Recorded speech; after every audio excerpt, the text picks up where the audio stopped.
मेंढक के शक्ति और सामर्थ्य की कहानी। एक जंगल में एक खरगोश था। वह बहुत ही होशियार था। उसके रहने वाले जगह के पास ही एक तालाब था। उस तालाब में एक मेंढक रहता था। वह हमेशा बहुत ही भयभीत होता था। उससे होने वाले काम भी हिम्मत से नहीं कर पाता था। खरगोश और मेंढक अच्छे दोस्त थे। हर रोज मिलकर गपशप किए बिना उनके दिन का गुजारा ही नहीं होता था। वे दोनों जंगल में मजे से घूमते हैं। तेरे साथ समय गुजारने से खुशी मिलता है दोस्त, करके बोला मेंढक। हाँ, सही कहा। तेरे आने से मुझे समय का पता ही नहीं चलता, बोलकर खरगोश ने जवाब दिया। ऐसे दिन बीतते गए। एक दिन दोस्त के पास जा रहे मेंढक अचानक रास्ते के गड्ढे में गिर गया। इससे वह बहुत डर गया। बचाओ बचाओ, कोई है, बचाओ, बोलते हुए जोर से चिल्लाया। उसी समय में उसका दोस्त का आना देर होने पर खरगोश तालाब के पास चल पड़ा। बचाओ बचाओ बचाओ। रास्ते के बीच उन आवाजों को सुनकर गड्ढे के पास जाकर देखी तो खरगोश को उस गड्ढे के अंदर गिरा हुआ मेंढक दिखा। वह ऊपर की तरफ उछल तो रहा था, पर गड्ढे से बाहर नहीं निकल पा रहा था। दोस्त, अच्छे से कोशिश करना बाहर निकलने के लिए। मेंढक पूरी तरह से कोशिश किए बिना ही अरे अब मुझसे नहीं होगा, अब मुझे भगवान ही बचा सकते हैं, बोलते हुए दुखी हुआ।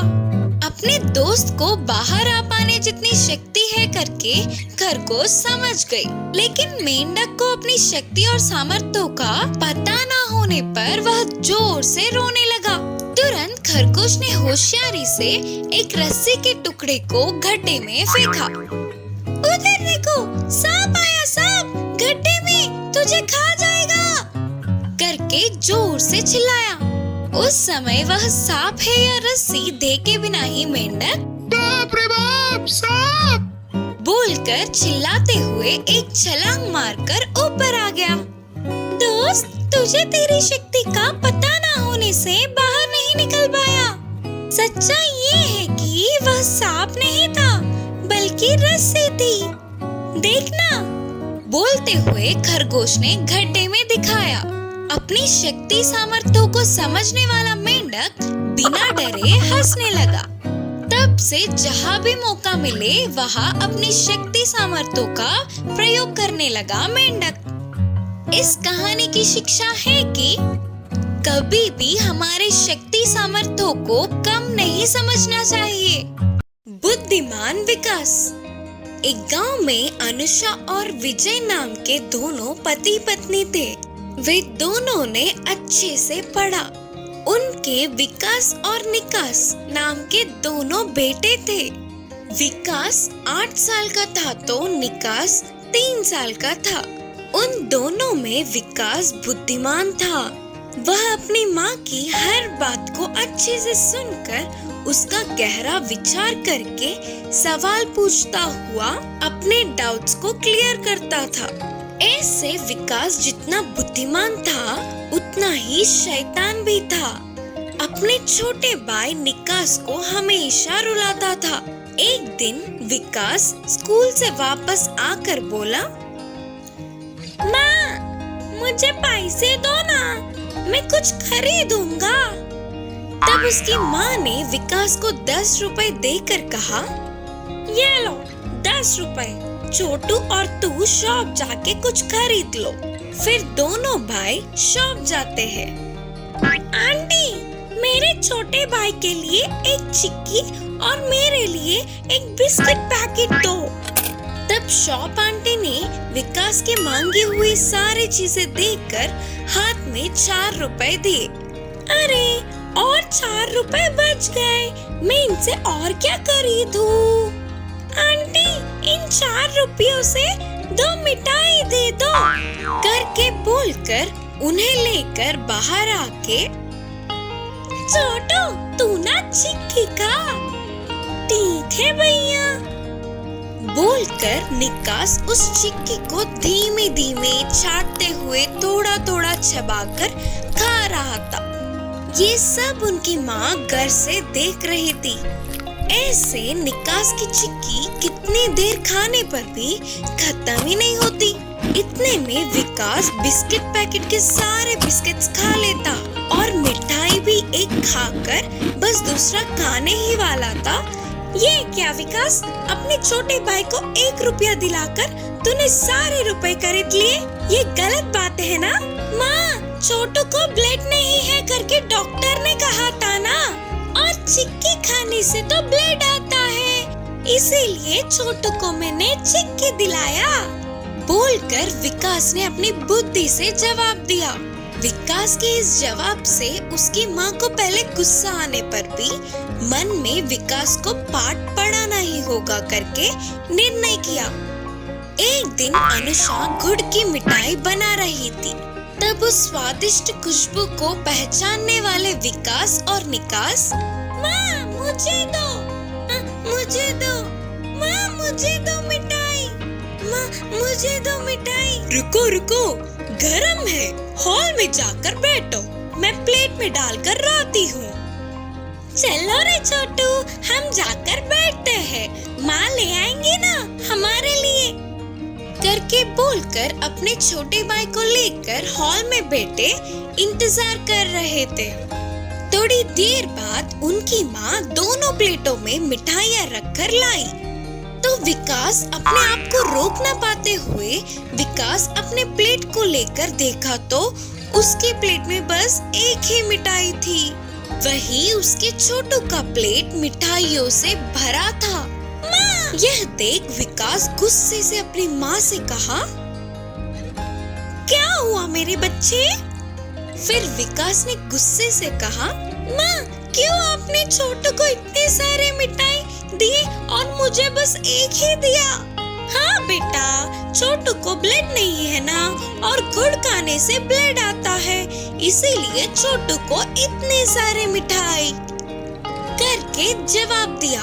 तब विकास को अपनी गलती का एहसास हुआ और विकास अपने मन ही मन सोच रहा था कि अरे रे, अगर मैं छोटू को एक बराबर दिलाता तो मुझे भी मिठाई उसके बराबर मिलती। सही है ना माँ? बोलकर उस एक ही मिठाई को थोड़ा थोड़ा करके खा रहा था। इस कहानी की सीख है कि हम अपने सामने वालों को एक बराबर समझेंगे तो हमें भी बराबर का हक मिलेगा।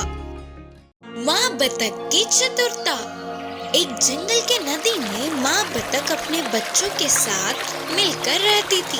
ये सब नदी में आराम से घूमकर उनके लिए पर्याप्त भोजन को समेटकर खुशी से रहते थे।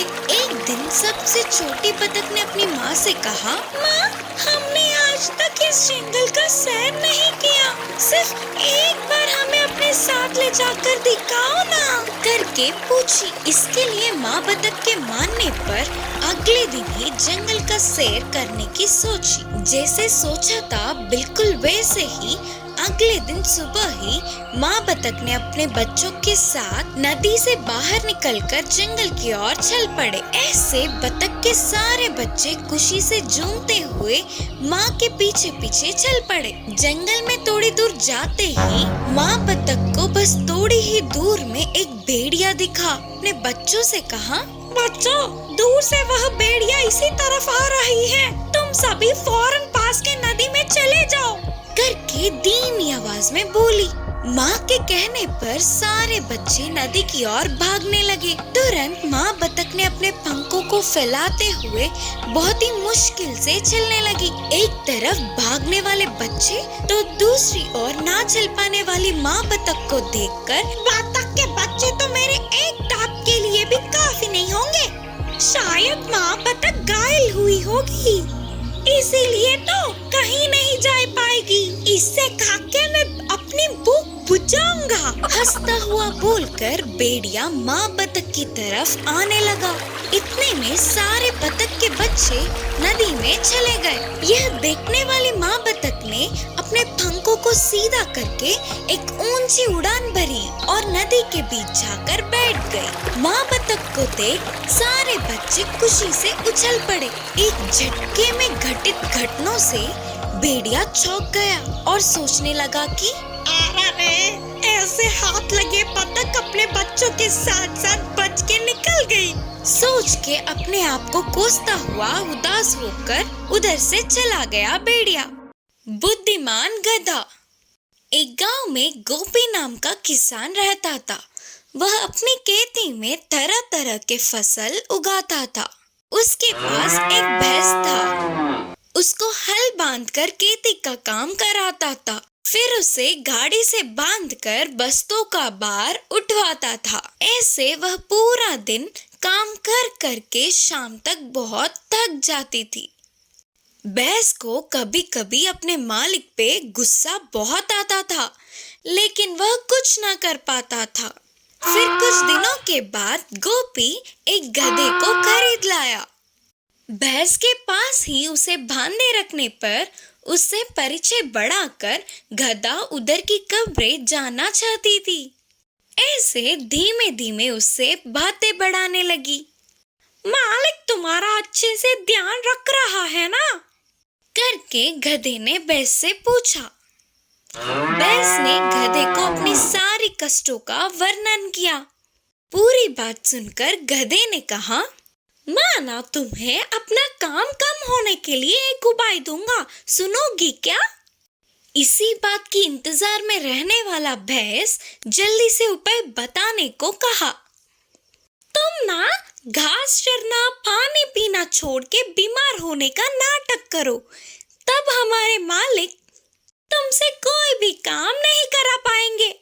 बोलकर गधे ने सलाह दिया। उसके अगले दिन से ही भैंस ने ना ही कुछ खाया पिया, वह अपनी जगह से उठा तक नहीं। ऐसे ही बीमार होने का नाटक किया। तो किसान को उसे देख तरस आ रहा था, तो उसे वही छोड़ के खेत चला गया। जैसे गधे ने कहा बिल्कुल वैसे ही होने पर भैंस को बहुत खुशी हुई। अब ना कुछ कर पाते हुए गोपी ने बीमार भैंस को छोड़ के सेहतमंद गधे को खेत में ले गया। उससे ही भैंस के सारे काम करवाया। ऐसे कुछ दिन बीत गए। ऐसे हर रोज काम कर करके थक कर शाम तक गधा ठीक से खड़ी भी नहीं हो पाती थी। वही भैंस बहुत खुशी से बिंदास रहती थी। भैंस को ऐसे देख दुखी होकर गधे ने कहा, अरे गलती कर दी मैंने, मदद करना चाहा तो वो पूरा काम मुझ पर ही पड़ा। ऐसे नहीं चलेगा, कुछ तो सोचना पड़ेगा। करके वो पूरी रात सोचकर एक निर्णय पर पहुंची। अगले दिन भैंस से मिलकर बोली, तुम्हें देख के मुझे बहुत दुख हो रहा है दोस्त, क्योंकि तुम अब किसी काम की नहीं करके तुम्हें पालना बेकार है। सोचकर तुम्हें पशुओं के आश्रम में भेजेंगे करके हमारे मालिक को मैंने किसी से बात करते हुए सुना। तब भैंस डर के अपने नाटक का अंत करने की सोचकर अगले दिन हमेशा की तरह घास चर के खुशी से इधर उधर घूमने लगी। भैंस हमेशा की तरह सेहतमंद दिखने पर किसान उसे खेत ले गया। इससे अपना काम कम होने वाले गधे ने चैन की सांस ली। इस कहानी की नीति है कि कभी कभी हमारे दिए हुए सलाह हमारे लिए ही मुसीबत बन जाते हैं।